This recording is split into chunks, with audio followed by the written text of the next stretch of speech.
नमस्कार मित्रों, आज के इस अंक में हम आपको बताने जा रहे हैं पौराणिक कथा भगवान विष्णु और माता लक्ष्मी से जुड़ी हुई, जिसमें भगवान विष्णु के एक श्राप के कारण माता लक्ष्मी को नौकरानी तक बनना पड़ा। जाने इससे संबंधित क्या है पूरी कथा। आपका हमारे चैनल पे बहुत अधिक स्वागत है। आइए इस कथा को आरंभ करते हैं। इस पौराणिक कथा के अनुसार एक बार भगवान विष्णु जब शेषनाग पर बैठे बैठे काफी व्यथित हो चुके थे, तो उन्होंने मन ही मन धरती लोक पर विचरण करने का मन बनाया। क्योंकि उन्हें इस लोक में आए समय बहुत हो चुका था, तो उन्होंने धरती पर आने की तैयारी शुरू कर दी।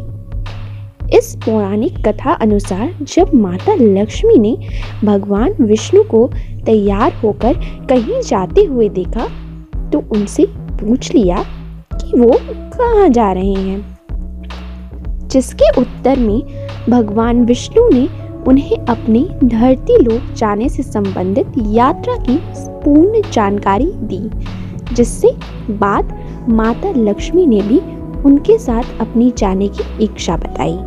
माता लक्ष्मी की बात सुनकर भगवान विष्णु उन्हें अपने साथ ले जाने को तैयार हो गई, पर एक शर्त के साथ कि वह धरती लोक पर उत्तर दिशा की ओर बिल्कुल भी नहीं देखेंगी, जिसको माता लक्ष्मी ने बड़े ही हर्ष के साथ स्वीकार कर लिया और दोनों धरती लोक की ओर निकल गए।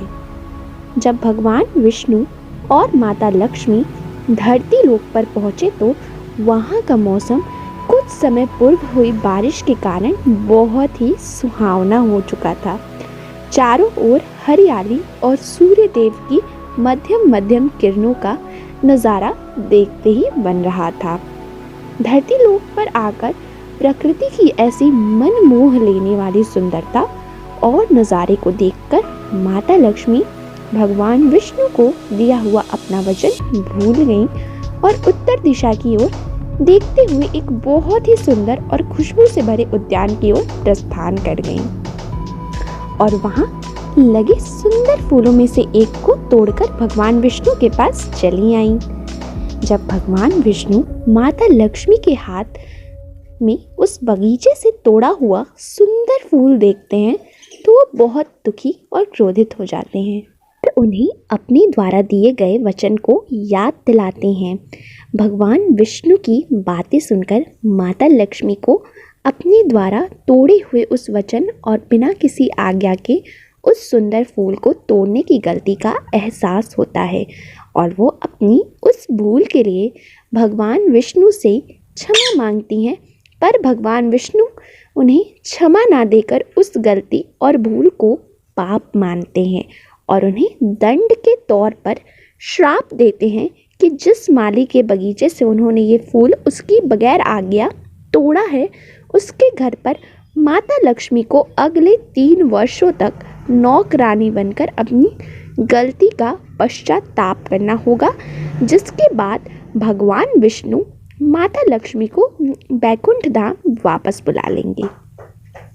माता लक्ष्मी भगवान विष्णु के उस श्राप का मान रखने और उनकी आज्ञा मानते हुए एक गरीब लड़की का रूप धारण करती हैं और उस माली, जिसका नाम माधव था, उसकी झोपड़ी पर जाती हैं और वहां देखती हैं वह बेचारा माली उस टूटी फूटी झोपड़ी में अपनी पत्नी, 2 बेटों और 3 बेटियों के साथ रहता था। जब वो गरीब माली अपने दरवाजे पर एक कन्या को देखता है, तो वह उस कन्या से उसका नाम और यहाँ आने की वजह पूछता है, जिसके जवाब में माता लक्ष्मी उस माली के प्रश्न के उत्तर में जवाब देती हैं कि वह एक गरीब और अनाथ लड़की है, जिसने बहुत दिनों से कुछ भी नहीं खाया है। उस गरीब लड़की की यह बातें सुनकर उस माली को दया आ गई और उस माली ने माता लक्ष्मी को अपनी झोपड़ी में जगह देते हुए कहा कि वो जो भी रूखा सूखा अपने घर वालों को खिलाता पिलाता है, कपड़े पहनने को देता है, वैसी ही सुविधा उस गरीब कन्या को भी देगा। जिसके बाद माता लक्ष्मी भगवान विष्णु का श्राप का मान रखते हुए पूरे 3 वर्ष के लिए उस गरीब माली की झोपड़ी में शरण लेनी। माता लक्ष्मी के गरीब लड़की के रूप में भी उस माली की झोपड़ी में आते ही उस माली की किस्मत बदलने लगी। माँ लक्ष्मी के आते ही उस माली की अगले दिन से आय बढ़ गई, जिसने उसने एक गाय खरीद ली और फिर धीरे धीरे उस माली ने ज़मीन खरीदकर अपना घर भी पक्का बनवा लिया। घर के सभी सदस्यों के लिए गहने, कपड़े और सुख सुविधाएं की सारी चीज़ें बना ली। वह गरीब माली माधव और उसका पूरा परिवार हमेशा उस गरीब लड़की के बारे में सोचते थे, जिसके आने के बाद उनकी किस्मत ही बदल गई थी। इस तरह पूरे 3 वर्ष बीत गए और एक दिन जब वो माली अपने खेतों में कार्य पूर्ण करके घर आया तो उसने देखा कि उसके घर के सामने एक देवी स्वरूप महिला गहनों से सजी हुई खड़ी है, जिसको देखकर उस माली का ज्ञान हुआ कि ये औरत तो साक्षात देवी लक्ष्मी है, जो पूरे 3 वर्षों तक उसकी झोपड़ी में गरीब कन्या के रूप में रही थी। वो तुरंत अपने पूरे परिवार को बुलाता है और माता लक्ष्मी से अपने द्वारा घर और खेतों में कराए गए परिश्रमिक कार्यों के लिए क्षमा मांगने लगता है।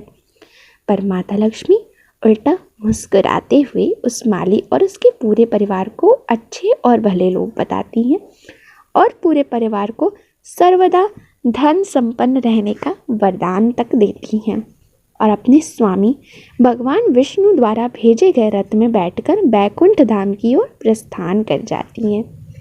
तो मेरे प्रिय दर्शकों, यह थी कहानी माता लक्ष्मी के नौकरानी बनकर एक माली के घर में काम करने की थी, जो कि साक्षात भगवान विष्णु के श्राप के कारण संभव हुआ था। अगर आपको यह कहानी अच्छी लगी तो हमारे चैनल को सब्सक्राइब करें और इस वीडियो को लाइक करना ना भूलें।